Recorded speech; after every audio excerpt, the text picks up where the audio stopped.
Why do most men learn the truth only after they've lost everything? 7 rules. Warriors lived by them centuries ago, yet almost nobody teaches them now. Once you understand these, comfort will never feel safe again. But here's the catch: most won't accept rule 1.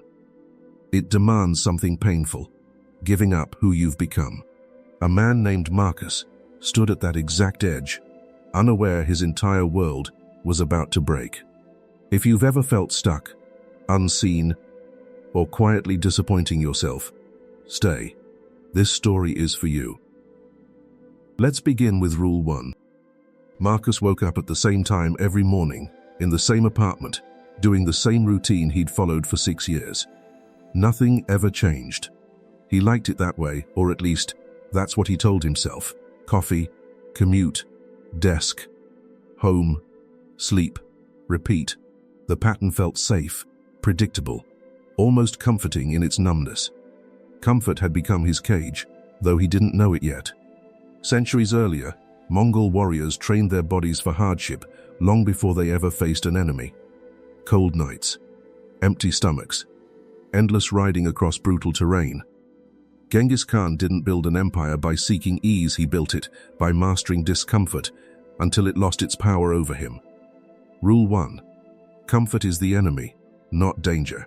Danger sharpens a man. Comfort dulls him slowly, quietly, without warning. Researchers have found that the brain naturally drifts toward whatever requires the least effort. That's not weakness, it's wiring. But wiring can be rewired if you're willing to fight it. Marcus wasn't fighting anything. He was drifting, same as millions of men do, mistaking stillness for peace. Then his manager called him into a small office on a Tuesday afternoon. "Budget cuts," she said. Nothing personal. His position was gone by Friday. He sat in his car afterward, hands on the wheel, staring at nothing. 6 years of sameness hadn't protected him. It had only hidden the cracks forming underneath. That night, his roommate tried to talk to him about it. Marcus snapped back with sharp words he didn't mean, then slammed his door and sat alone in the dark. Silence pressed against him, like a weight he couldn't name. Ancient Stoic teachers understood something most men still miss today. Control your tongue before it controls you. A warrior who speaks in anger has already lost the fight inside himself, long before any outer battle begins. Rule 2. Silence is a weapon. Psychologists explain that impulsive reactions come from the same primitive part of the brain that once kept early humans alive: fast, reactive, unfiltered. But real strength isn't found in the fastest response, it's found in the ability to pause before reacting at all. Marcus didn't pause. He never had. Every argument, every frustration, every hard moment in his life had been met with the same explosive reaction, followed by regret he never quite processed. His roommate didn't yell back. He simply left, closing the front door behind him without another word. 3 days passed. No calls, no texts. Marcus sat with a silence he'd created himself. And for the first time, he started asking why he always reacted this way. Why comfort had felt so necessary. Why silence from others cut deeper than any argument ever could. He didn't have answers yet. But something inside him had cracked open, just slightly, and there was no closing it back up now. Alone in that apartment, staring at a phone that wouldn't ring, Marcus realized the life he'd built wasn't holding him steady anymore. It was falling apart, one silent piece at a time, and he had no idea how far the fall would go. A week passed before Marcus even left his apartment for anything besides food. Job applications piled up on his laptop, half finished. Abandoned the moment motivation faded. He'd start strong every morning, promising himself today would be different, then quit by noon when the feeling wore off. Motivation, it turned out, was a liar. It showed up loud and confident, then vanished the second things got hard. Marcus had spent his whole life waiting to feel ready before taking action, and that waiting had cost him more than he realized. Mongol soldiers never waited to feel ready for battle. They trained daily, rain or shine, whether they wanted to or not. Their strength came from repetition, not emotion.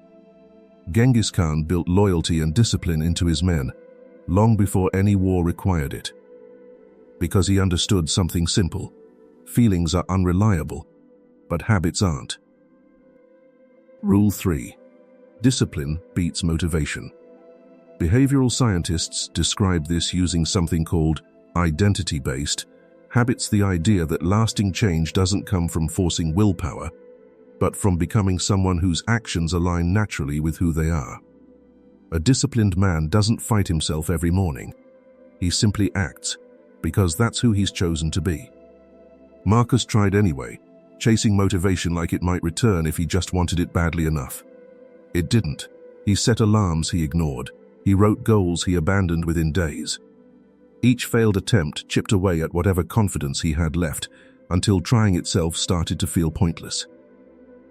One evening, sitting outside a small diner near his apartment, an older man at the next table noticed him staring blankly at nothing. "Rough week?" the man asked, not unkindly.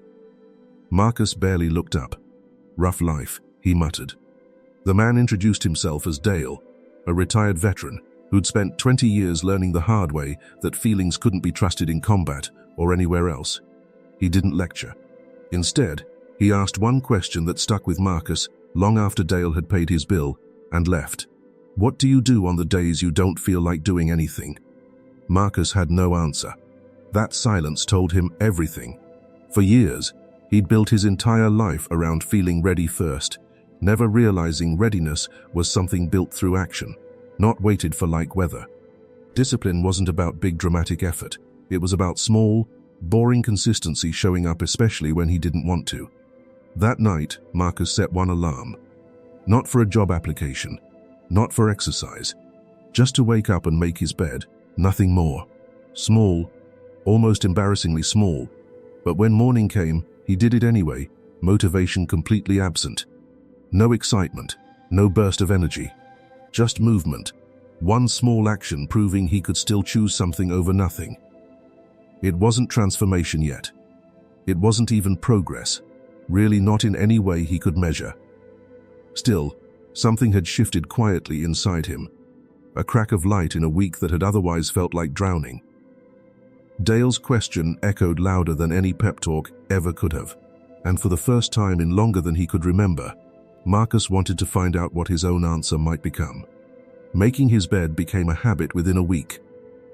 A short walk followed every morning, then 10 minutes scanning job postings without the panic that used to freeze him. Small actions stacked quietly on top of each other, and Marcus started noticing something strange. He felt steadier, even though nothing major had actually changed yet. An interview landed on his calendar for Thursday, and old instincts crept back in fast. He spent the night before rehearsing answers meant to impress, rather than answers that were true. Exaggerating a project here, inflating his role there. By the time he walked into the office, he sounded polished, confident, almost rehearsed to the point of hollow. The rejection email arrived 2 days later. Short, impersonal, final, no feedback. Just a polite line thanking him for his time. Marcus sat with that failure longer than he expected to. He'd done everything he thought confidence required, yet something about the performance had clearly rung false and hollow to the people interviewing him. Dale listened at their usual booth, unimpressed by the excuses Marcus offered. "Confidence isn't something you perform," he said. "It's something people sense, whether you're loud about it or not." Warriors under Genghis Khan earned respect through consistency in battle, never through boasting about skill beforehand. A soldier's reputation was built decision by decision, not through claims made in advance of proving anything. Rule 4. Respect is built, not demanded. A second interview appeared the following week, and this time, Marcus walked in without pretending to be sharper than he actually was. He admitted a gap in his resume instead of dancing around it, answered honestly when he didn't know something, and left without any certainty that it had worked. 3 days later, they offered him the job. It wasn't dramatic, no fireworks, no sudden fixing of everything broken in his life, just proof that honesty had done what performance couldn't. That same week, his old roommate finally called. Marcus's very first instinct was completely wrong. He let the phone ring twice, already rehearsing a version of events that made him look less at fault. Less impulsive, less like someone who'd slammed a door and disappeared for a month. Old habits, reaching for control instead of truth. He caught himself mid-sentence before answering, deleted the excuse forming in his head, and picked up the call with nothing prepared at all. Bushido warriors lived by a code where a man's word carried more weight than his sword. A broken promise meant broken honor, something far harder to rebuild than any wound suffered in battle. Rule 5. Your word is your identity. Psychologists note that people who follow through on small commitments to themselves develop stronger trust in their own judgment over time. Trust compounds quietly, the same way debt does, except building something solid instead of collapsing under weight. "You've never apologized like that before," his roommate said, sounding almost surprised by how simple it was. Marcus hadn't, not really. Not without immediately justifying himself afterward, like the apology needed defending against something. They talked for nearly an hour, working through weeks of unspoken tension neither of them had addressed properly. It wasn't perfect. Old wounds don't disappear just because someone finally says sorry. But it was a start, and starts mattered more than Marcus used to believe. Later that night, alone with his thoughts again, he realized something uncomfortable. Every rule he'd learned so far had cost him something: first comfort, pride, control. Whatever came next would likely demand the same price. And Marcus wasn't sure yet if he was ready to keep paying it. 2 weeks into his new job, Marcus felt something he hadn't expected. Exhaustion that had nothing to do with the work itself. He kept saying yes to every co-worker who needed help, every group hangout, every request landing in his inbox. Being busy had quietly started replacing being present. His phone buzzed constantly. Messages, notifications, group chats he barely read, but felt obligated to answer anyway. Dale noticed it first, during one of their usual diner conversations. "You look more scattered than you did when you had nothing going on," he said bluntly. Marcus laughed it off, but the comment sat with him longer than he wanted to admit. A minor car accident, nothing serious. Just enough damage to leave his vehicle in the shop for a week, forced him into a routine stripped of distraction. No easy escape route into busyness anymore. He handled it fairly badly at first. Instead of sitting with the silence, Marcus filled it with anything loud enough to drown his own thoughts out. Late nights scrolling through nothing. A bottle he didn't need, opened anyway, just to feel something other than restless. He told himself it was harmless, temporary. Nothing worth examining too closely. Before any major campaign, Genghis Khan reportedly spent time alone, away from advisors and soldiers, thinking through decisions without outside noise clouding his judgment. Solitude wasn't avoidance for warriors like him. It was preparation, a way of hearing his own mind clearly before the world demanded answers from him. Rule 6. Solitude reveals the self. Researchers studying reflection have found that people who spend regular time alone, away from screens and constant input, report clearer thinking and stronger self-control. Not isolation out of fear, but silence chosen on purpose. Like sharpening a blade nobody's watching you sharpen. Marcus hadn't chosen silence. He'd chosen noise instead, mistaking numbness for peace the same way he once mistook comfort for safety.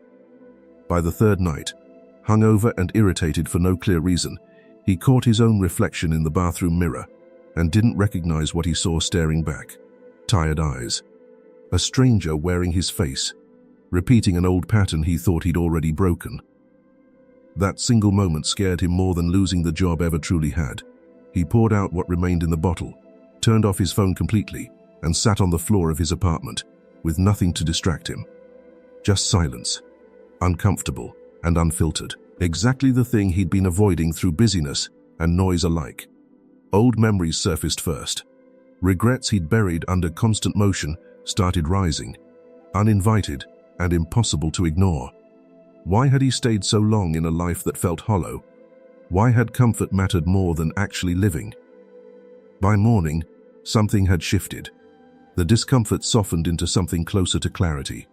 Marcus remembered why he'd taken this job in the first place, not just for money, but because he'd once wanted to build something bigger than mere survival.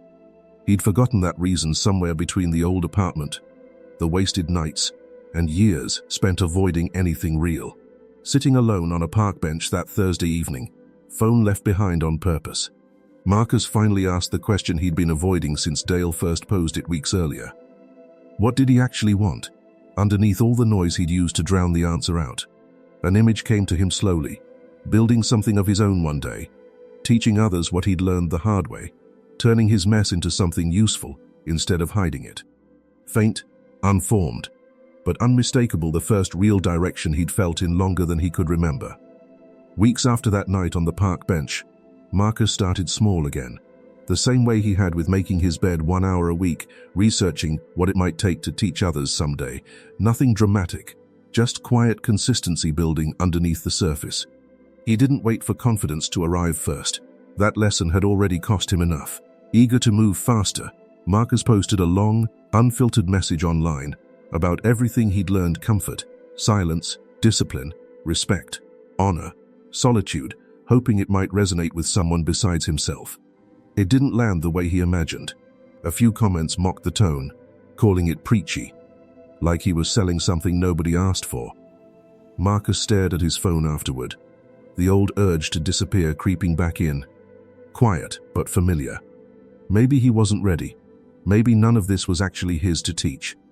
Dale listened at their usual booth, saying less now, mostly just letting Marcus talk through the sting of it. "You've changed," Dale finally said, setting down his cup. "Not just what you're doing. Who you are. One bad post doesn't undo that." Marcus almost quit anyway.